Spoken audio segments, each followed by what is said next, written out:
Oh, okay. I just kind of feel like when Alan's sitting there, I feel like I'm in a porn video. I can leave. No, you're fine. It makes me more comfortable. I kind of want to play some music. How do you respond to people who say, how can Fat Shark charge what they do for the goggles? There can't be more than X amount of materials. I could build one of these for $100. Yeah. And how do you respond to that? I don't need to. I think the market responds for me. I mean, everybody assumes, or not everybody, but these people that are saying that it should be built for $100 and it can maybe sell for $200. The fact is, when I built my video goggles, I knew they were going to be expensive. The reason I built the first goggles as cheaply as I did, because I was personally a cheap person and very price sensitive. So when I built higher spec video goggles, I knew that I couldn't sell it for more than really a reasonable profit level is. And if in fact our margins are so big and juicy, then Chinese clones would be half the price. But they're not. They are either the same price or more expensive for the same features in the market. So, and yet, we also have additional overhead that a typical, when a company copies another product, they don't have as much engineering costs. They don't have as, the repair centers also, there's overhead there and customer support. All these little things are, add value to your product, but also aren't free, particularly the engineering and development. It's a lot easier to take something apart and look at it and figure out what they did, and so. But yes, if we had excessive margins, the clones would be a lot cheaper than our products. And like I said, and it was also part of my strategy as well, is that if by keeping the margins low, you're not leaving a big margin and big target on you, painting a big target on yourself for somebody to come in and go, aha, I can do that and still make, for this price and still make a ton of money. So I think just by the competition out there and the other product offerings, it's been determined that we price appropriately. What are some of the things that additional margin goes into that makes Fat Shark different than some of the competitors who? Well, I like to think that we're more community and actual and interested in our own products, community oriented, and and we are actual pilots. I mean, that's the reason the products are as good as they are is because I actually use them. I go out and fly it. So when I see something I don't like, I do it. And actually, that's we'll deviate from the conversation a bit, but that it's actually caused problems in the past as well. Because the very first video goggles I made, I wanted a big FOV. That was like, that's just fun. I want as big as I can get it. And at that time, you could actually buy pre-assembled Copen modules, which had the same displays, nice optics, beautiful crisp corner, 32-degree FOV, lovely display. But I wanted big. So I went out and built my own. Went to the middle of China and found lens manufacturers, and we designed up some glass optics, and which ended up having blurry corners. But I had a big 46-degree FOV. Yay, let's go fly! But at that, very quickly, Sky Zone, their first goggle came in, and they used the Copen module. It was brilliant, and immediately it was a very non-polarizing product. It was like, yes, the FOV is a little smaller, but I can see crisp corner to corner. Great. So it's, as I design newer video goggles, we have to, our technology has to get better to maximize field of view versus, trade-offs like blurry corners, stuff like that, where some people might say, I don't care, I love a big FOV, but you're selling it to everybody, so you can't have negativity about your product. So now you've got to make proper design choices that can, make everybody happy. What are the constraints you work under when you're deciding on things like resolution, screen size, FOV? Mm-hmm. Do you build the modules yourself, or do you buy them, or how do you source them? We buy the actual panels, but we do our own optics and assembly. Okay. What decides FOV, what decides resolution, really comes down to what's available.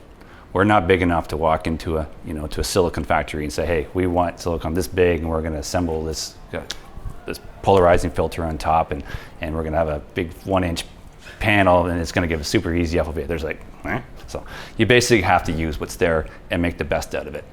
And there's actually a, how would you say, conflicting issue. So in order to make LCD micro displays cheaper, you've got to make, it's all based on silicon real estate.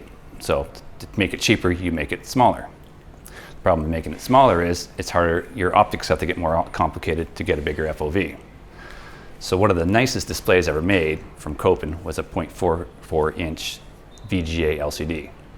And that was super easy to get a big FOV on it with very low magnification optics. And you're like, yay, this is just great. I got a big, it's perfect for industry. And then they stopped making them. So the last time by, you go around finding out where you can get them everywhere. Like the Dominator SE was exactly that. I went around and found a supply of, a few thousand of these little last remaining 0.44 inch VGA LCDs, and I was like, yes, let's build those into a goggle, and then that was it. So, when people ask, why did you choose that display? What made the HD3 at that size?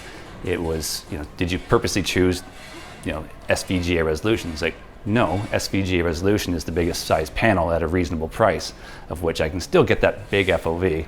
And now you say at a reasonable price, because I think that's an important aspect to talk about. Some people say the HDO came out, it's got this size screen, it's got this resolution. Are you telling me that you couldn't, are you telling me nobody makes a bigger panel?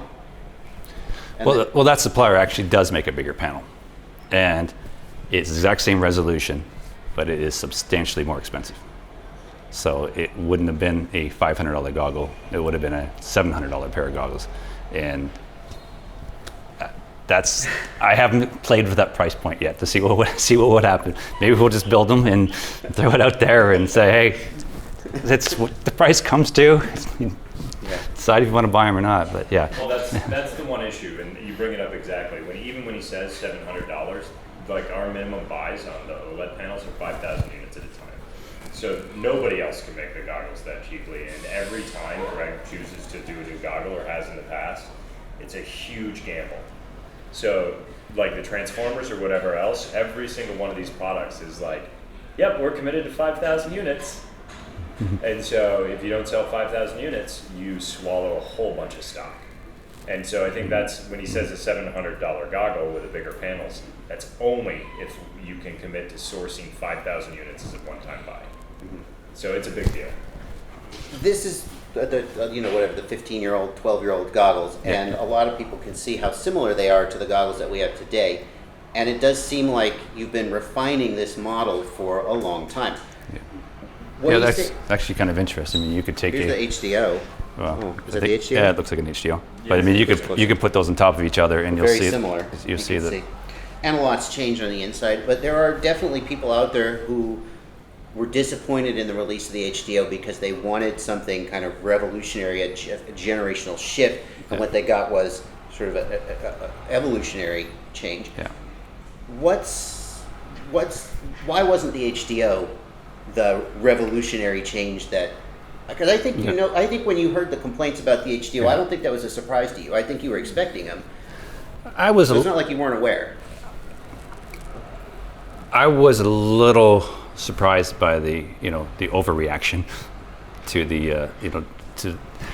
it took me a while to appreciate that maybe people really were expecting something wild and flashy and new, and that may occur in the future. But my design philosophy on this product line has always been about number one, performance, and number two, reliability. And anytime you do a radical design change, you're throwing a whole bunch of new elements, untested elements in there that may or may not cause a problem.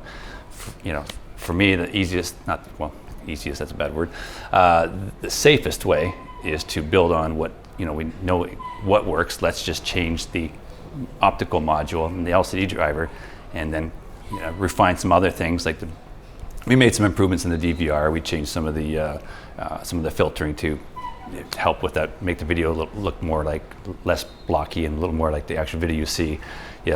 Small, the HDMI input. Those are all very minor changes, but they were safe implementations. it really came down to, and also the fact that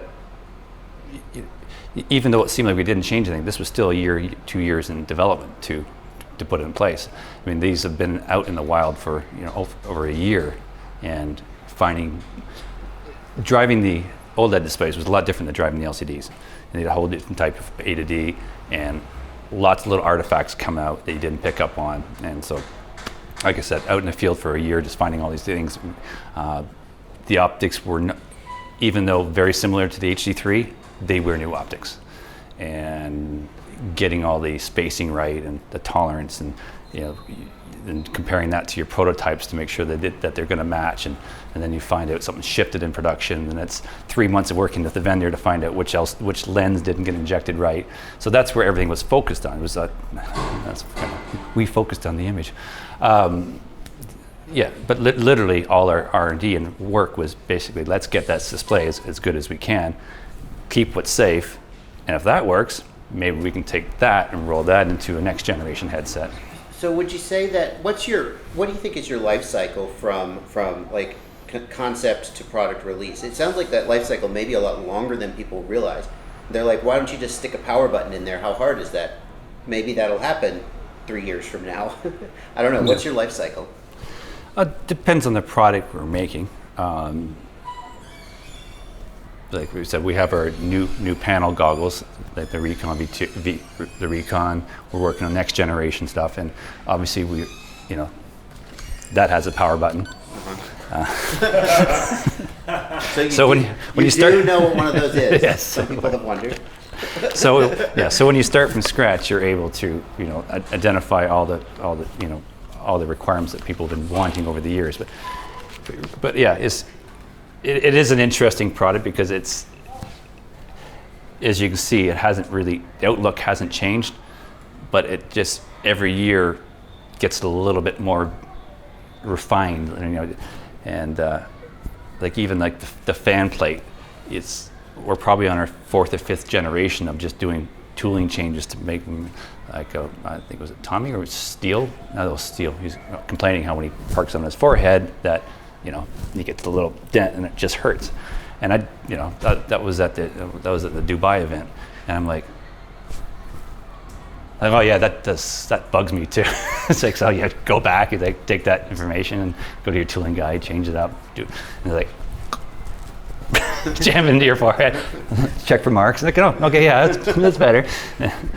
But to somebody buying that product versus the previous product, it's like, yeah, looks the same to me, but it's the little things that get refined. Which, if you did a whole new design tooling, you would miss that. May or may not catch that stuff. Yeah. So I think what I hear you saying is that your focus is on continuing to make this design as good as possible, and you're not willing to give up on the things that work about it to sort of wipe the slate clean and start from scratch. But that means that people who want things that would require that change to the molds or change to the tooling or something maybe are going to have to wait for a new product. Yeah. I think I can safely say that to be honest, I've got a lot of use out of this design. Personally, I will always make one goggle with this tool. Maybe we call it the classic, but yes, we the last few years we have done a lot of prototyping designs and actually outsourced some industrial design on a new headset and work on the fit. But it's, like I said, it's a years-long process, and until we actually get those in the life tested. Without putting you too much on the spot, why isn't it a years-long process for some of the other companies out there who pitch a concept? You see the renders on the internet, and then 6 months, 9 months later, there's a product for sale. Why isn't it a 9-month or a 2-year process for them, and it is for you? I think the reports explain why. I can't talk smack about my competitors, but it's not as simple. I think before it was easier because, for one thing, you can take a shape, you can take existing modules. A lot of the other goggles on the market basically took coping modules, which are all assembled to the optics, and you could split it in half, and all your issues go away. But when you start doing your own optics, which you need to do for using the newer panels, larger panels like the SVGA, stuff like that, it gets tricky. And there's a lot of like testing, and it's easy to make a mistake. So I don't know why they can go from design to release so fast, but all I know is that when we release a product, it's going to work really well. And it's something that I can confidently say has been thoroughly tested by several pilots for several months, and we found all the issues and when we ship all those products, that we're going to have a happy customer. Since you talked about doing extensive research, when you release a product, you know it's going to be right, I got to bring up the question about the line at the bottom of the HDOs, because a lot of people are going to hear you say that, and they're going to go, well, you released the HDOs, and on day one they had this problem. You want to talk about that? How did that happen? I guess it was missed. It did exist on our products we shipped out, and I think it got missed because it only shows up in certain startup sequences. It only shows up in NTSC feeds, so anybody who's flying PAL cameras never even noticed it. And also, it was minor enough that you actually may not have even noticed it was there until you see it. And then once you see it, you can't of course, unsee as soon it. as a YouTuber says, "Hey, it's here," everybody goes, "Oh, it is there." Yeah. And then And it's the first thing you look for when you open up Right. your box. What has your Yeah. response to that been? Solve the problem. And How'd you do that? well, we just came back to the factory, did a root cause analysis, figured out I mean, all you can hear is reports, oh, there's a line on the bottom, people can see it, and well, yeah, I didn't even notice that till now, and they're like, okay, well, you basically have to talk to your engineering team and come in and figure out, under what circumstances, what cameras, so you go through a barrage of tests and to make sure that it's not isolated to, maybe it's a slight video signal processing but, so yes, we find the root problem and figured out how to stop production, get the problem solved, and get it validated, and which is not a quick thing. You got to, when you change one thing, something else can change, and guess what? That's not the product that you even change one line of software. It's not the one you had in the field for 3 months. So you have to be absolutely sure that the fix is the fix, and of course that's what we did. And then we restart production, and now we'll allow our customers to upgrade, be able to send their goggles in, and if they find that problem bothersome, they can certainly get it removed. And that definitely goes back to the question earlier of what are people paying for when they pay extra for Fat Shark, Right. is that kind of support. I always say to people, one thing you get, if you buy some other brand and a year or 2 years later it craps out, you just buy a new goggles. Yeah. But if you have a 3-year-old set of Dominator V2s and you have a problem with them, you can send them into a Fat Shark service center and they'll do their best to fix them for you. Those goggles have a lifespan, I think, that others don't. This also ties back to your other question, is of why didn't we make all these changes? And you have a perfect example of, we basically only changed the display, new display technology, and we had it in the field, it was tested and everything else, and even that one change had an issue that everybody missed, and it becomes so. What do you see? What's your vision for Fat Shark going forward? Like, what do you want to accomplish with the company in the next 5 years? We'd like to maintain our position as a market leader and also a integral part of the community. I think product wise, we essentially on analog video signals. There isn't a whole lot of design paths forward that would actually really improve the experience. So I think one of the things we'd like to do is obviously refine things, take care of those issues, those products that people would like to see better, like power buttons, improved DVRs, which we continuously working on, but it's always less of a priority than getting a definitely a robust product on the market. But at this point, once your optics are perfected, you're at a 720p OLED display now. You're not going to get any more performance out of any other panels at this point. So really, it just comes down to what can we do to make maybe bigger FOV, bigger. What can we do to get the price down? Can we increase? Where can we cut on? What design changes can we make to get to or sourcing to get the price down to better levels? Also, I would like to, work on a more economical version of the goggles that allows the entry-level people to get a taste of what to expect from Fat Shark and what they could expect when they upgrade to a higher end unit. I mean, right now, I think it's kind of unfortunate is that it's great that there's a lot of Chinese products on the market that are inexpensive, and you can get into FPV for $70 for a pair of goggles and a quad and a radio. The unfortunate side of it is their first experience often ends up being very frustrating. They get a pair of goggles that they can't focus on. They get a quad that they can't bind. They get something that crashes and it's done. And they're like, I'm out. And obviously, like, wait, no, this is a fun community. This is a really fun sport. Don't go away. We want you. We want to grow this.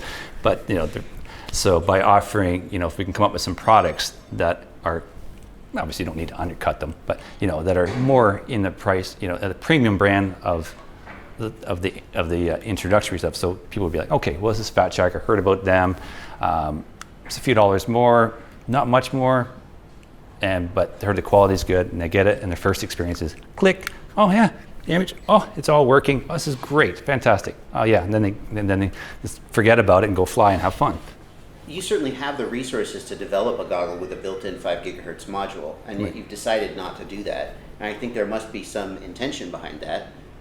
We talked about the desire to not change the model too much, to stick with what works and not shake it up. Yeah. But what do you see Fat Shark's relationship to companies like UBAD or even open source developers like GC9N, who makes the Achilles firmware, right, who make these modules for Fat Sharks?